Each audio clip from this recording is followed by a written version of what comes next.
Buongiorno a tutti amici di Angolo Nerazzurro, bentornati sul canale, buona domenica. Torniamo su Lecce Inter 0-2 per un'analisi più approfondita e a mente fredda dopo la live a caldo dell'immediato post partita.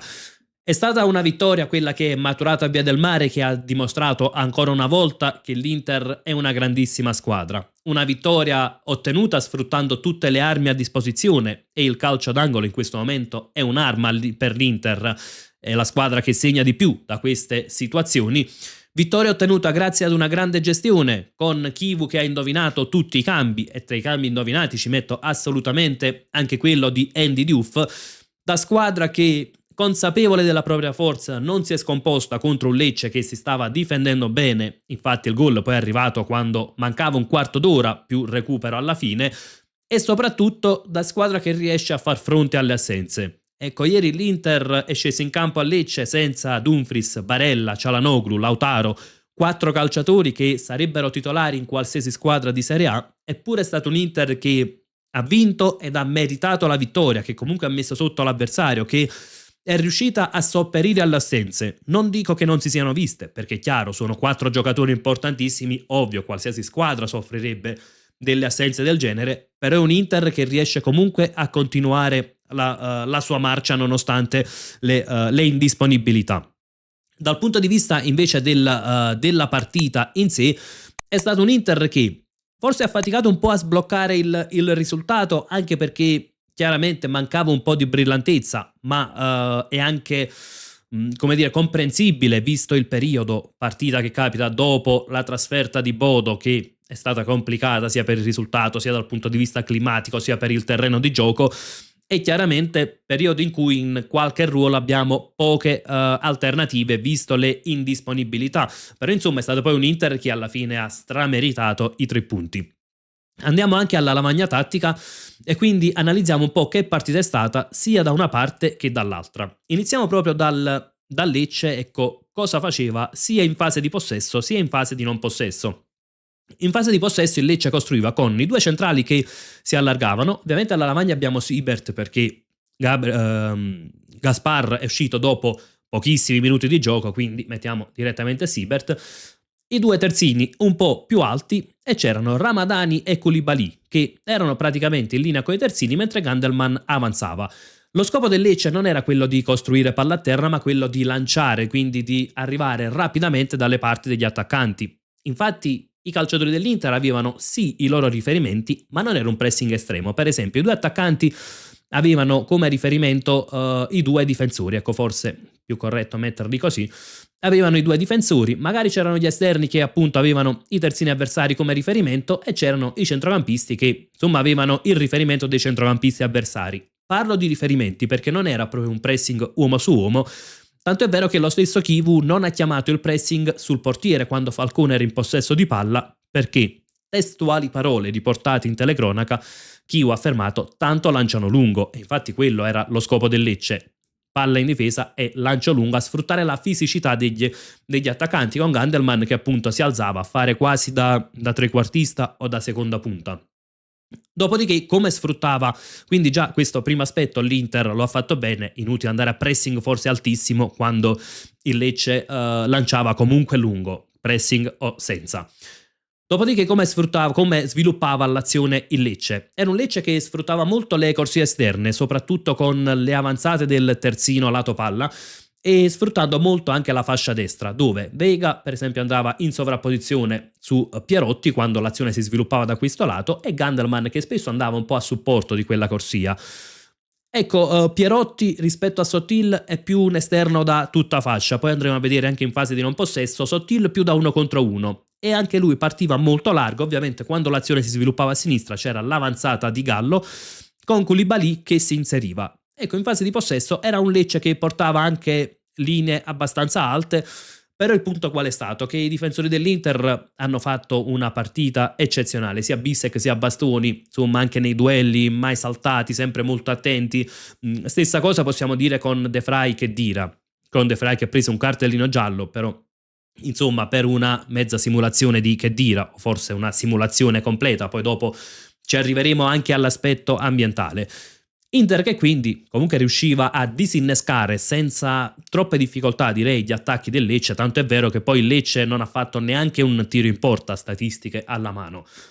Lecce invece cosa faceva quando era in fase di non possesso? Sulla prima costruzione dell'Inter aveva un atteggiamento un po' più aggressivo, quindi soprattutto all'inizio ecco, c'era Sottil che andava su Bissek, Khedira su De Vrij, Gandelman su Bastoni, e qui arriviamo ad un punto analizzato nel prepartita, in fase di non possesso, Gandelman più alto di Pierotti, Pierotti che andava su Di Marco, con i due centrocampisti che erano molto aggressivi sui nostri, diciamo così, costruttori praticamente.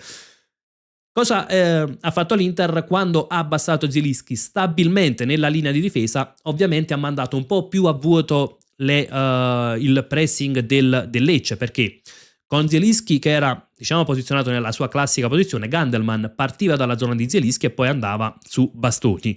Con Zielinski basso il Lecce ha continuato a portare una linea di pressing alta, ma chiaramente non poteva andare uomo su uomo, sarebbe significato sbilanciarsi troppo, e quindi l'Inter ha avuto un po' più possibilità di costruire. Quando l'Inter era in fase di sviluppo, e qui arriviamo a quello che è stato un po' la difficoltà del match, Lecce che riusciva a stringere bene le linee, c'erano Sottil che si abbassava e così come Pierotti, Gandelman che rimaneva un po' più vicino a Khedira. In realtà Pierotti, e qui arriviamo al punto, era un po' un esterno a tutta fascia, lo abbiamo trovato anche in linea coi difensori, quindi per andare a chiudere da questo lato con il Lecce che diventava un 5-3-2 o 5-4-1 addirittura in alcuni frangenti. In questo modo poi l'obiettivo del Lecce era recuperare palla e sfruttare l'Inter sbilanciata. Lecce che, così facendo, stringeva le linee e naturalmente aveva spesso anche il raddoppio sulle corsie esterne. Quindi diciamo un Lecce che quando aveva palla cercava di verticalizzare rapidamente, sfruttava le transizioni magari anche per arrivare al cross, quando non aveva palla e l'Inter era in fase di sviluppo puntava a stringere le linee. Inter che quindi cosa ha fatto? Ha gestito il pallone, direi anche con calma, ecco, è stato un Inter che in fase di possesso ragionava molto di più rispetto al solito, muoveva anche palla da una parte all'altra del campo, però forse mancava quel pizzico di brillantezza e naturalmente, come dicevo in apertura del video, era anche comprensibile. Frattesi faceva il solito movimento, diciamo, ad inserirsi tra le linee e quindi cercando di andare un po' anche a riempire l'area di rigore. Sucic, che ha fatto una partita tutt'altro che eccezionale, cercava ecco di aiutare un po' nella doppia fase, sia in costruzione, quindi quando Zielinski era basso lui si abbassava per dare una linea di passaggio, sia ad allargarsi sia ad andare tra le linee, però oserei dire troppo poco ecco, per le qualità di Sucic, qualità che io non metto in dubbio. Il punto è che finora secondo me non le ha espresse appieno.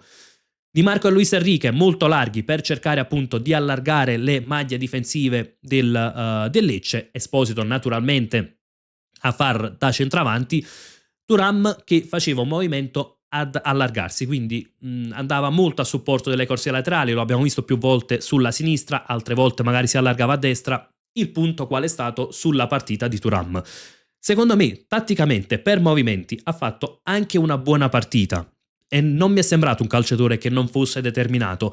Il punto è che Thuram in questo momento soffre dal punto di vista fisico e quindi chiaramente se Thuram non è brillante fisicamente, perde in rapidità, perde nel primo scatto, sono le caratteristiche fondamentali, sono i punti di forza di Thuram. Se il fattore fisico, la mancanza di brillantezza, gli toglie quello spunto iniziale, quindi quella possibilità di attacco alla profondità, quella possibilità di fare uno strappo e quindi lasciare sul posto il difensore, è chiaro che senza queste armi Thuram diventa quasi, non dico inutile, ma insomma molto meno pericoloso e quindi poi naturalmente da qui arrivano anche i giudizi negativi sulla sua partita che, ripeto, secondo me è stata buona dal punto di vista tattico, meno buona per mancanza di brillantezza. Frattesi, come detto, si inseriva, a volte cercava anche di dare la linea di passaggio per Luis Enrique, ma ancora una volta, ecco, Frattesi un po' monocorda e che non è riuscito ad incidere. Non dico che sia stata una partita insufficiente quella di Frattesi, questo no, però insomma sappiamo quali sono i punti di forza di Frattesi, quindi non possiamo chiedergli l'interdizione o la costruzione. Si inseriva spesso tra le linee, purtroppo non è riuscito ad incidere in quel frangente. Forse nel primo tempo quello che è mancato un pizzico è stato il supporto dei terzi di difesa, cosa che hanno fatto molto di più invece poi nel secondo tempo. Quindi Bissek spingeva un po' di più dal lato di Luis Enrique, Bastoni non sempre era in sovrapposizione di Di Marco, però ripeto, poi nel secondo tempo abbiamo sfruttato maggiormente anche queste situazioni ed è stato un Inter che poi ha schiacciato completamente il Lecce nella propria tre quarti. Tra l'altro un Inter che anche nel secondo tempo, anche quando era molto sbilanciata, ha fatto benissimo le preventive, tanto è vero che il Lecce praticamente non è mai riuscito a ripartire. Arriviamo ad un altro punto. Come detto, Luis Enrique Di Marco molto larghi. Ovviamente Di Marco, sappiamo, è un calciatore eccezionale, sia per come batte i calci piazzati, sia per il movimento che fa. Luis Enrique purtroppo torniamo un po' al solito discorso. Un calciatore che sì, magari per posizionamento sta migliorando, però ancora una volta arriva magari sulla tre quarti e non punta all'avversario. Magari più di una volta, come detto prima, ecco, torniamo un attimo alla lavagna, Frattesi gli dettava il passaggio e lui anziché passare a Frattesi, provare, ecco, a servire il compagno, magari si accentrava anche spostandosi la palla sul sinistro e serviva magari un compagno di squadra per linee orizzontali. Quindi ancora una volta troviamo un calciatore che da poco, ecco, avrebbe delle qualità perché tecnicamente non è scarso, la rapidità ce l'ha, però non prova mai la giocata. E tutta la differenza del mondo poi l'hanno fatta i cambi. Prima ho sottolineato l'ingresso di Diouf, non perché Diouf sia entrato e abbia spaccato la partita, però rispetto a Luis Enrique cosa ha fatto? Ha provato a puntare l'avversario e in 2 occasioni punta l'avversario, viene chiuso, calcio d'angolo e arriva il gol dell'1-0. Ci riprova sull'azione che poi porterà al corner del 2-0. Lui punta nuovamente l'avversario, si sposta la palla sul destro e crossa. Il cross non è dei migliori, perché tecnicamente non è un cross eseguito alla grande, però cosa succede? Che naturalmente il difensore del Lecce deve chiudere il corner perché alle sue spalle magari arrivano altri calciatori dell'Inter e anche lì è andato a creare un'opportunità perché in questo momento i corner per l'Inter sono un'opportunità. Ecco, facciamo il paragone a Luis Enrique Diouf. Entrambi non sono quinti, Diouf non è neanche un esterno, quindi dovrebbe essere ancora più in difficoltà su quella corsia. È anche mancino, quindi quando deve andare ad attaccare verso il fondo del campo, a dare ampiezza, fa ancora più fatica. Eppure ci ha provato, eppure prova a puntare l'avversario, prova a fare un'accelerata, prova a creare qualcosa. Poi magari potrebbe non riuscirgli, però al quantomeno il tentativo lo fa e in realtà poi da quei due tentativi sono nati i corner che hanno deciso la partita. Quindi è questo che si chiede a Luis Enrique, di provarci. Può poi non riuscire a saltare l'avversario o magari ci prova 3 volte e gliene riesce una, però quantomeno provarci. Invece in questo momento Luis Enrique diventa praticamente un calciatore, mi duole dirlo, ma quasi inutile per questa Inter perché praticamente ecco, non sta dando nulla in più. Andiamo quindi anche alla conclusione. È stato un Inter che ha gestito, come detto, bene la partita e bravissimo Christian Kivun anche nei cambi. Diouf, poi sono entrati Akanji e Mkhitaryan che sono stati proprio gli autori dei 2 gol. In realtà Mkhitaryan non aveva fatto una partita strabiliante da quando è entrato in campo, però è stato bravo a mettere in porta il gol dell'1-0 che poi ha cambiato tutto il match. Non era neanche facile il tiro di prima di destro, quindi bene così. Per il resto non una partita straordinaria secondo me quella di Mkhitaryan. Un Inter che ha sfruttato bene i cambi e un Inter che ha dimostrato di essere una grande squadra sia nella gestione dei 90 minuti pur non riuscendo a sbloccare presto l'incontro, sia nella gestione del fattore ambientale. E arriviamo ai fischi a Bastoni, fischi secondo me davvero inspiegabili, perché Bastoni sicuramente ha sbagliato con la Juventus, lo ha riconosciuto, ma non è né il primo né l'ultimo e sono fischi frutti della gogna mediatica al quale è stato sottoposto. Ebbene, l'Inter, nonostante quei fischi e Bastoni in primis, non si è scomposta. Bastoni ha continuato a fare la sua partita, mai un accenno di reazione, mai una risposta a quelle bordate di fischi che arrivavano, ha comunque dato il suo ottimo contributo, quindi davvero tanti applausi a Bastoni. E prima dicevamo l'ammonizione a De Vrij, l'ammonizione arriva per un tocco sulla spalla e come conseguenza che Dira che si rotola a terra, mette le mani al volto e De Vrij viene ammonito. Anche quella è una simulazione, quindi mi aspetto i fischi anche perché Dira è la stessa gogna mediatica. Chiaramente sappiamo il contesto è diverso e anche poi a quello che ha portato è diverso, però insomma per sottolineare che questa ipocrisia nei confronti di Bastoni porta davvero a ben poco. O puntiamo il dito contro tutti i simulatori o insomma voltiamo pagina su quello che è successo in Inter-Juventus. Con questo ovviamente concludo col dire che è un Inter che continua la sua marcia, è un Inter che adesso metterà pressione a Milan e Napoli e che quindi fa un altro passettino verso quello scudetto che in estate o dopo le prime due partite sembrava praticamente impensabile e che oggi invece assume sempre più i colori nerazzurri. Ovviamente non voglio fare alcuna gufata, è semplicemente una considerazione con la classifica alla mano. Aspetto anche le vostre considerazioni nei commenti, cosa ne pensate di Lecce Inter, di questa partita, dei fischi a bastoni. Insomma, come al solito, confrontiamoci su tutto e come sempre invece io vi lascio con un gran bel Forza Inter.